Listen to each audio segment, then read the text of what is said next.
somos tu voz. Un año se cumple de esta masacre y en honor a la verdad, pareciera que en estos 365 días, lejos del conflicto acabarse, recrudece, ¿no? La cosa está más difícil en este momento. ¿Cómo lo ves tú, por favor? Y bueno, vamos a decirlo como expectativas, ¿no? O qué se puede pensar o qué puede venir de ahora en adelante. Bueno, primero es una tragedia terrible que creo que todo el Estado de Israel no la ha superado. Sin embargo, a raíz de esa experiencia donde todo el israelí y el mundo entero se preguntan qué pasó con la inteligencia, cómo pudo pasar el 7 de octubre. Vemos recientemente lo que pasa en el Líbano y cómo Israel contraataca a Hezbollah, que es un grupo mucho más fuerte que Hamas. Y Israel en mi opinión, trata de recuperar su poder de disuasión en el Medio Oriente.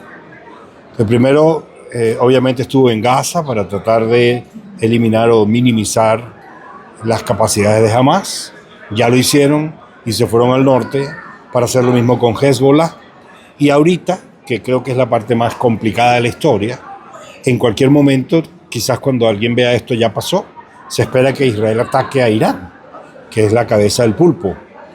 ¿Qué va a pasar después de eso? Es la gran pregunta. Wow. ¿A dónde va a llegar Israel con el ataque a Irán? ¿Qué tanto va a hacerle daño al régimen? Hay muchas preguntas que no tienen respuesta.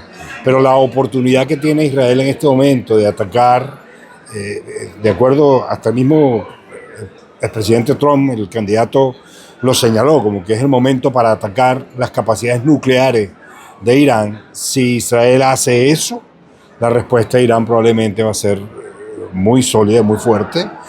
Y si Israel no hace eso, dentro de Israel habrá mucha gente que le va a decir: estás desperdiciando una oportunidad que puede no repetirse para evitar que Irán llegue a tener un arma nuclear.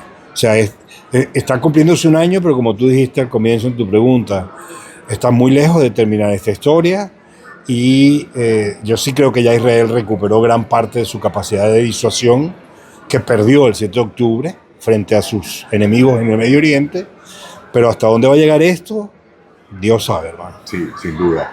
Lo has comentado y me parece muy pertinente. No se enfrenta ni Israel, porque no es una guerra como de Israel, a veces se puntualiza.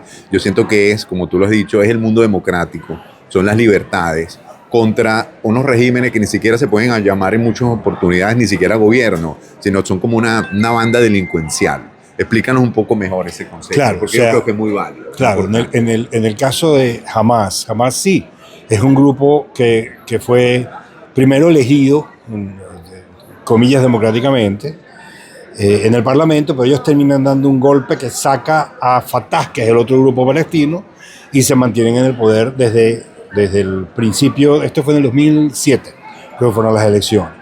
Entonces Hamas termina siendo el que controla de facto la Franja de Gaza, y aunque pudieron utilizar los recursos que recibieron todos estos años de muchas maneras, bueno, la razón de existir de Hamas, que no es un gobierno civil como lo consideramos aquí en Occidente, la razón de existir de Hamas es destruir al Estado de Israel. Está escrito en su carta constitutiva, no lo estoy inventando. Hezbollah nace por Irán en 1982, durante la invasión de Israel al Líbano en aquel entonces.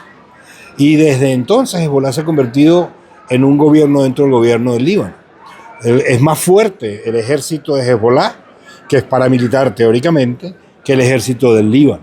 Entonces el gobierno del Líbano tiene también parte del área política de Hezbollah, pero desde el punto de vista de, como dicen en inglés, enforzar, de lograr imponer algún tipo de estructura, no tienen fuerza como para poder hacer esto sobre Hezbollah. Razón por la cual Israel dice que su ataque es contra Hezbollah y no contra el pueblo libanés. Pero obviamente el pueblo libanés, si viven en el sur en particular, que era la fortaleza de Hezbollah, sufre las consecuencias de que Hezbollah esté metido ahí.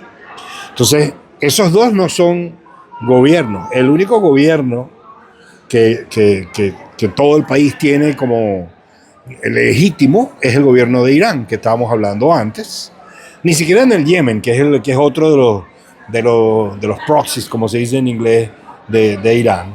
En el Yemen los Houthis, sabemos qué es lo que pasó ahí, tampoco son el gobierno oficial, no es el gobierno reconocido por el mundo, pero son el gobierno de facto en una gran parte del país.